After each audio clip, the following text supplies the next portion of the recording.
Today we will be presenting the prison industrial complex, how corporate profits shape criminal justice in America. In the morning, when I wake up, there are these few seconds before I realize where I am. And then I do realize, and I can't breathe. And I want to cry and kill myself. No one should feel like they have to kill themselves. Higher rates of incarceration are simply putting more money into prison corporations' pockets. The state prisons had a combined total of 174,000 inmates. By 2009, they had 1.4 million, an eightfold increase. And these correctional systems cost a lot of money, of course. The punitivity ratio assesses the relative severity of criminal justice systems.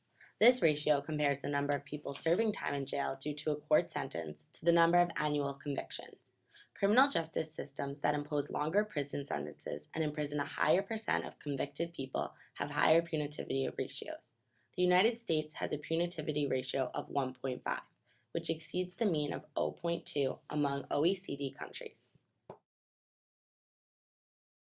In 2010, the US was home to about 309 million people, 4.5% of the world's total population, but housed 23% of the world's prisoners.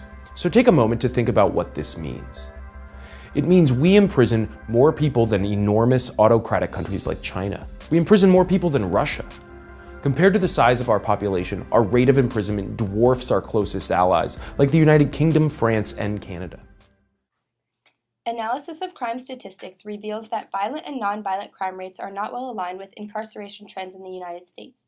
Despite the incarceration rate increasing more than threefold from 1980 to 2008, violent crime rates were approximately the same in 1980 and 2008. Additionally, property crime rates were actually lower in 2008 than in 1980. This data refutes the idea that the rise in incarceration rates can be explained by increases in violent and property crime. So who benefits from all this?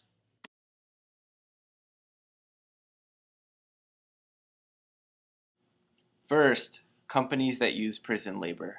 First, Mike, do you think that anybody would ever think that in the United States someone would make 23 cents an hour, that was possible? Yeah, I mean, it's a sad situation, but you have, nearly 1 out of every 100 adults in prison. And prison labor, the amendments about slavery don't apply to prison labor. You can pay prison labor just about anything you want. In some states, you're supposed to pay at the prevailing wage, but in a lot of other states, you can pay prison labor as much as 23 cents an hour. Private prison firms also benefit. The emergence of private prisons, of course, we lock away nonviolent drug offenders. We also now detain and basically imprison undocumented immigrants before we deport them. So there's this ridiculous argument about how, they're using up our resources, but then why do we imprison them? Lobbying and profiteering. For instance, there's the GEO Group or Corrections Corporation of America. What they're doing is they're lobbying to Congress to ask Congress to push stricter regulations or stricter laws. Like, for instance, the whole immigration law that was passed in Arizona, that was something that the private prisons in the United States were really pushing for, because they knew that if more immigrants are targeted, they can arrest those immigrants, put them in private prisons, and then these private prisons can make huge profits. Another thing that's happening is they're asking politicians to be very, very hard on drugs, okay? Make sure that we don't end this war on drugs. Even though there was a global commission that showed that this war on drugs has been an absolute failure. Why are politicians ignoring that? They're ignoring that because they know that private prisons are fattening up their pockets and private prisons are making huge profits. And just to give you an idea of those profits, both Corrections Corporation of America and GEO Group made a total of $2.9 billion last year alone. According to a Bureau of Justice Statistics report by Tracy Kickelhan, inflation-adjusted state correctional expenditures increased from $15 billion in 1982 to $53.5 billion in 2001. From 1982 to 1991, there was a shift in correctional budgets towards increased capital expenditures. This is particularly important because it implies that new prison facilities are being constructed creating long-term growth opportunities for businesses involved in the crime and control industry. Prison system expansions create pressure on the justice system to fill available capacity, particularly in locations where private prison operators receive minimum capacity guarantees from the government as part of their contracts. Are prison officials out of touch? Is a cell. How big is the average cell in solitary?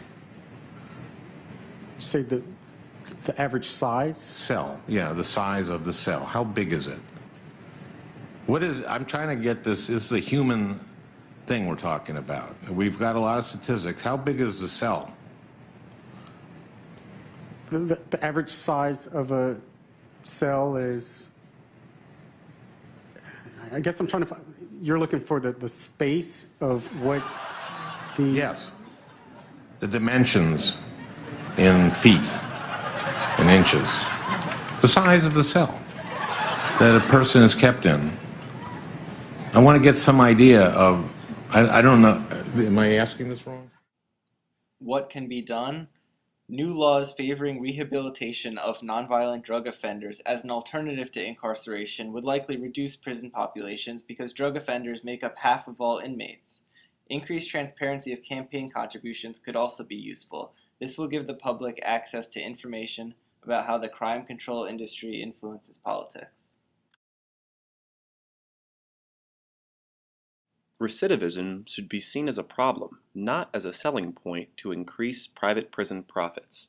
Additional research concerning the effectiveness of mandatory minimums and habitual offender laws at reducing crime rates should be conducted, and policy changes should be implemented.